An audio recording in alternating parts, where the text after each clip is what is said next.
कि जो व्यक्ति बुजुर्गों पर, महिलाओं पर, बच्चों पर, विकलांगों पर, किन्नरों पर, बुजुर्गों पर कहर बरपाता है, अत्याचार करता है, उसे नपुंसक कहा जाता है। अब मैं दावे के साथ कह सकता हूँ कि नाथूराम गोडसे नपुंसक था, नपुंसक था, नपुंसक था।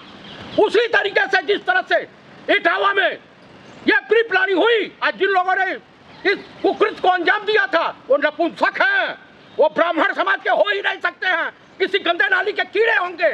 भारत की खेती कौन करती है? बीजेपी करती है, आरएसएस करता है, विश्व हिंदू परिषद करता है, बजरंग दल करता है।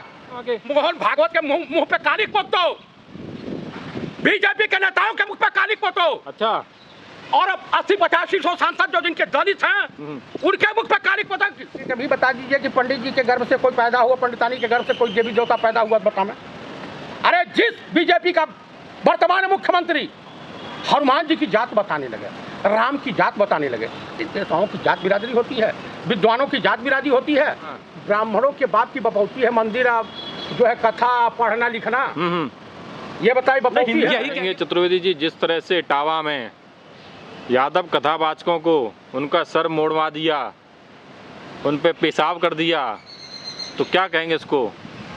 दरअसल क्या है कि एक कहावत है रामचरितमानस में, हाँ, जिसकी रही भावना जैसी, अच्छा, वही देखी हर मूरत वैसी। हाँ, तो कुल मिलाकर के हाँ, देखिए विद्वता, शिक्षा, हाँ, किसी के बाप की बपौती नहीं होती।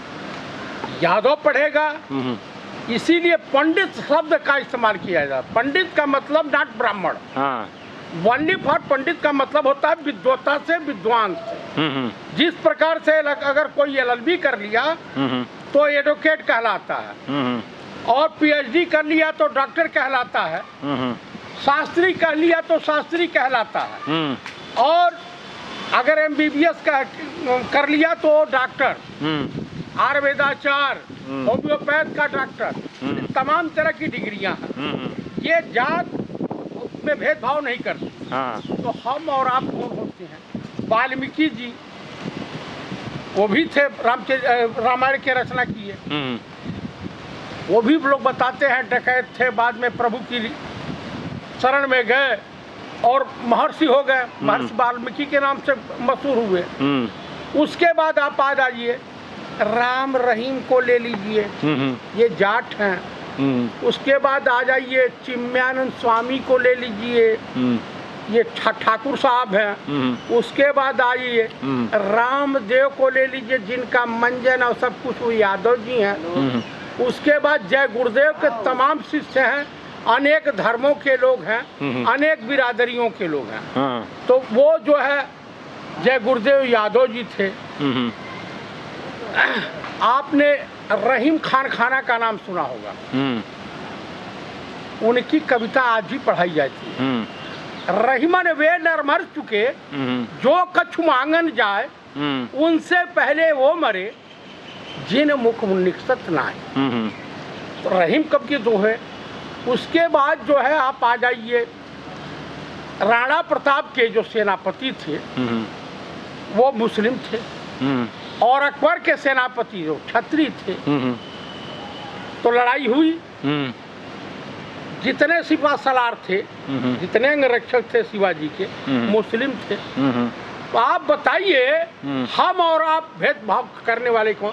जिसने बुक किया था ये प्री प्लानिंग, क्योंकि ब्राह्मण ऑलरेडी बीजेपी से को छोड़ रहा था और कांग्रेस की तरफ मुड़ रहा था। दलित का रुझान कांग्रेस के प्रति है, उसके बाद जो है मुस्लिम का रुझान, अल्पसंख्यक का रुझान कांग्रेस की तरफ है। उन लोगों के समझ में आ गया कि कांग्रेस ही, इंडिया गठबंधन ही जनहित के कार्य करता है। ये तो आया है, आया था गुजरात का लाल बनकर, अब भारत को बना दिया कंगाल बना के। आपको हर चीज में भाजपा ही नजर आता है। ब्राह्मणों ने उनको एक रोका है, उन्होंने पूछा है कि यादव नहीं कह सकता कथा, केवल ब्राह्मण ही कह सकते हैं। आपको मैं बताऊं, आप जिन्हें ब्राह्मणी बात का, ब्राह्मणों ने ही कहा है उनको। मैं ये पूछ रहा हूँ कि ब्राह्मणों के बाप की बपौती है मंदिर जो है कथा पढ़ना लिखना, ये बताइए बपौती है। यही कह के तो सर बांटा गया ना, शंकराचार्य ने भी यही बात कहा है कि जब सब काम बांटा गया तो यादव। शंकराचार्य का मैं बहुत सम्मान करता हूँ, अपने सीमाओं का उल्लंघन न करें। जिस योगी राज कृष्ण की कथा का वाचन, वो कौन थे? यदुवंशी थे, यादव थे। राम कौन थे? क्षत्रिय थे। गौतम बुद्धा कौन थे? क्षत्रिय थे। तनी ये कभी बता दीजिए कि पंडित जी के गर्भ से कोई पैदा हुआ, पंडितानी के गर्भ से कोई देवी देवता पैदा हुआ, बता मैं। अरे जिस बीजेपी का वर्तमान मुख्यमंत्री हनुमान जी की जात बताने लगे, राम की जात बताने लगे, देवताओं की जात बिरादरी होती है, विद्वानों की जात बिरादरी होती है। आप मुझे बताइए, तेंदुलकर क्रिकेट के भगवान कहे जाते हैं, लेकिन बेहतरीन कप्तान के रूप में गांगुली को याद किया जाता है, सौरभ गांगुली को। बहुत स्वतंत्रता संग्राम सेनानी हुए। राष्ट्रपिता की उपाधि मोहनचंद करमचंद गांधी उर्फ बापू को मिली। हम उस देश के नागरिक हैं जो देश मामले को आप गोल गोल घुमा रहे हैं, सच बात नहीं बोल रहे हैं आप। मैं आपको बोल रहा हूं, मैंने कह दिया कि हर बिरादरी में कुकुरमुत्ते पैदा होते हैं। क्या बोला? कुकुरमुत्ता। हर बिरादरी में अपराधी पैदा होते हैं। हर पांचों उंगली जो है एक समान नहीं होती। वो दुष्ट प्रवृत्ति के थे। 25,000 में बुक करके लाए तो एक दिन तो कोई बवाल नहीं हुआ, उसी में खुरापाती पहुंच गए। तो कहे तुम्हारा चेहरा इस तरह से मिलता जुलता है, तुम ये आधार कार्ड दिखाओ। यानी ये प्री प्लानिंग थी कि इनको चढ़ाओ और चढ़ा करके इनके साथ इस तरह से करो और समाज में विद्रोह पैदा हो। मैं वो जो भी धरना प्रदर्शन कर रहे हैं, मैं उनसे अनुरोध करता हूं कि कृपया समाज में जहर घोलने का काम न करें। कानून का काम है, जो है उनको गिरफ्तार करें और दंडित करें। योगी जी से कही मैं अनुरोध करता हूं, स्पेशल कोर्ट का गठन करके वो जो भी हैं उस में कुकर्म में शामिल, उनके ऊपर दंडात्मक कार्रवाई हो और इन्हें आजीवन कारावास होना चाहिए। आज जो जिन्होंने पेशाब दिया था उनके खिलाफ तो कठोर से कठोर कार्रवाई होनी चाहिए। बीजेपी के लोग कह रहे हैं कि अखिलेश यादव समाज को बांटने का काम करे लगातार। वो हिंदू बीजेपी बांटते हैं, नफरत की खेती कौन करती है? बीजेपी करती है। आरएसएस करता है, विश्व हिंदू परिषद करता है, बजरंग दल करता है। अरे ये देश जो है महात्मा गांधी लड़ाई लड़े और 5 महीना 1 साल भी हिंदुस्तान के लोगों ने उनको उपहार के स्वरूप में 3 गोली सीने में नाथुराम गोडसे जैसा नपुंसक ने मार दिया। वो ब्राह्मण था तो मैं कहूं कि बड़ा अच्छा काम किया था। हमारे वहां कहावत है कि जो व्यक्ति बुजुर्गों पर, महिलाओं पर, बच्चों पर, विकलांगों पर, किन्नरों पर, बुजुर्गों पर कहर बरपाता है, अत्याचार करता है, उसे नपुंसक कहा जाता है। अब मैं दावे के साथ कह सकता हूं कि नाथुराम गोडसे नपुंसक था, नपुंसक था, नपुंसक था। उसी तरीके से जिस तरह से इटावा में यह प्री प्लानिंग हुई, आज जिन लोगों ने इस कुकृत को अंजाम दिया था वो नपुंसक हैं। वो ब्राह्मण समाज के हो ही नहीं सकते हैं, किसी गंदे नाली के कीड़े होंगे जो समाज में विद्रोह पैदा करते हैं। तब यादव समाज के लोग कथा करेंगे क्या आज की डेट में? भाई कथा कर, सब स्वतंत्र हैं। और मैं यादव समाज से कहूंगा, जो अहिर सेना लेकर के गगन यादव वगैरह जा रहे हैं, जिसमें अखिलेश यादव बदनाम हो रहे हैं, तो मैं कहूंगा सुनो, तुम्हें बहुत ज्यादा एलर्जी है समस्त ब्राह्मण समाज से, तो ब्राह्मणों का बहिष्कार करो। समाज को बांटने का बड़ा शौक है ना, बहिष्कार करो ब्राह्मणों का।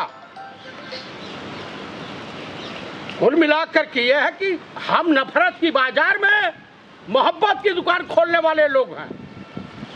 समाज में बंटवारा नहीं। अगर विभिन्न जातियों कौन में बांट रहा है, कौन बांट, शुरुआत कौन कर रहा है बांटने की? भाई आरएसएस कर रही है, बीजेपी कर रही है। हाँ। चीफ इलेक्शन कमिश्नर अभी जा करके इसके पूछे इसकी मम्मी इसको कहाँ पैदा की थी, कौन से हॉस्पिटल में पैदा की थी। बात कहाँ की चल रही है, पहुंच कहाँ जाती है, यही तो बात है कांग्रेस की, इसलिए तो यही आप नहीं झेल पाते हैं। क्या नहीं झेल पाते हैं कि समाज में बंटवारा कैसे कौन कर रहा है होता बंटवारा? है। ये साजिश समझिए, हाँ। ये साजिश समझिए कि बीजेपी घबराई हुई है। अच्छा। कि हम सत्ता से बेदखल होंगे तो हमारा स्थान जेल में होगा। अच्छा। तो कुल मिलाकर के वे केंद्र प्रकेंद्र समाज में बंटवारा चाहती है। समाज में तो जो वो नफरत महिला फैलाना आरोप चाहती लगा रही है कि हमारे साथ छेड़छाड़ी की गई है, वो क्या? बताइए, सुनिए, दलित हिंदू नहीं है। ये तो वो कह रहे हैं ना कि इनको अधिकार नहीं है। किसने वहाँ के लोग कह रहे हैं, कहा? ब्राह्मण कह रहे हैं वहाँ के। मोहन भागवत के मुंह पे कालिक पोतो, बीजेपी के नेताओं के मुख पे कालिक पोतो। अच्छा। और अब 80-85 सांसद जो जिनके दलित हैं उनके मुख पे कालिक पोता। दलित चला जाएगा राम मंदिर में तो राम जो है अशुद्ध हो जाएंगे। अच्छा। ये है ना, यही योगी आदित्यनाथ है। जब ये सत्ता में आए, मुख्यमंत्री बने, तो अखिलेश जी ने जब खाली किया तो गंगा जल से धुलवा रहे हैं। अरे योगी जी, अब तो उससे भी पवित्र जल आ गया है, उससे धुलवाओ ना। जो अंधभक्त गोबर को कोहिनूर और गौमूत्र को गंगा जल से पवित्र मानते हैं, तब उससे भी पवित्र जल हो गया। 500 रुपया लीटर मिलता है। चाहिए तो जाइए, संपर्क कीजिए। मजाक बना लिया है आपने। मजाक नहीं यार, उस बेशरम महिला को, बेहया महिला को, जिसने समस्त ब्राह्मण समाज को बेश्या के समान कुकर्म करके समस्त ब्राह्मण समाज की महिलाओं का अपमान करने का काम किया है, समस्त महिला समाज का अपमान किया है, उसे तो जूते मार करके मुंह काली पोत करके गधे पर ठाक घुमाना चाहिए। मान रखे महिला है।